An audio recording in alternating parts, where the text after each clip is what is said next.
I want to also like follow on what David is saying too about why are we keeping these secrets? Like what is the point of that now?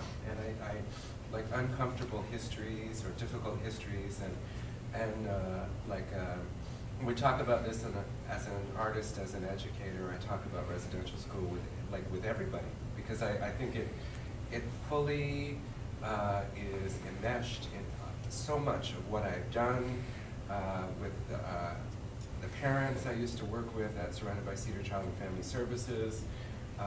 Every time there was an angry Indian waiting in a line, you know what I mean? Like it just was always there. And when I participated in the day that Indian country stood still, we actually got time off work. Everyone did. Yes, it was like,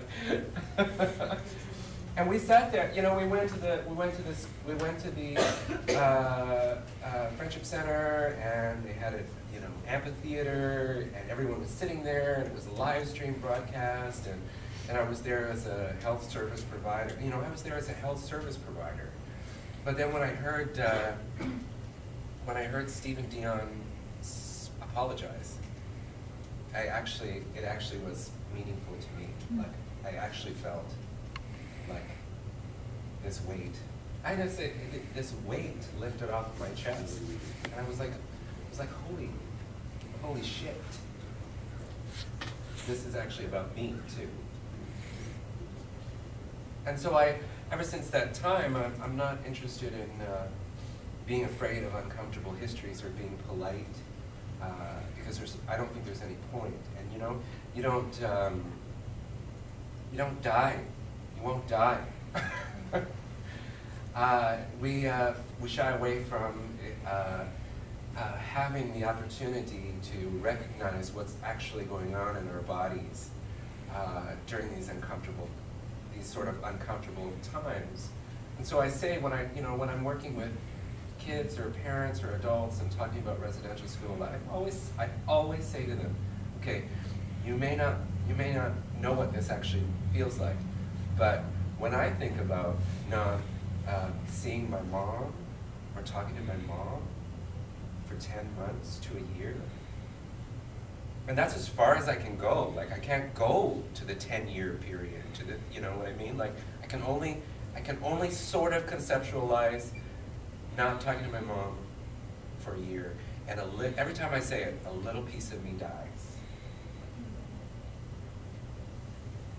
And then I say this to the people I work with, and I say this to the students I work with, and I want them to understand, let's not be afraid of that uncomfortableness, because that uncomfortableness is actually a part of what we need to start investigating. Because then it becomes a human, it becomes a human thing. And if you're feeling the pain, then you can also understand that you can be a part of working for change in a profound way, in a meaningful way. Even understanding it so that you're able to talk about it with meaning to the next person that you talk to. You know what I mean? That is a part of the work of change, right?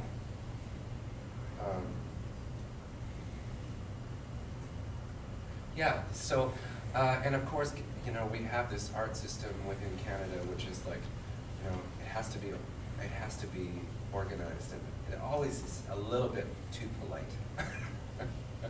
It's always a little bit too polite, But this is not a polite issue, and we're talking with Renata just recently, just this morning, and talking about this like criminal mastermind who decided to come up with this residential school system. It's like a James Bond villain who came up with this residential school system, and then at the same time, taught all of the white kids that Indians were bad. So the school in Alert Bay ran for 110 years. So the Indians in the I grew up in the 80s. The kids were stolen and taken away to that school for 110 years and beaten and killed and all this stuff. And at the same time, all of the white kids were taught Indians are bad. Indians didn't contribute. And then this criminal mastermind decided that we're going to write history books which exclude Aboriginal content and Aboriginal Indigenous contributions to Canada. You know what I mean? That is like a James Bond villain. We need James Bond.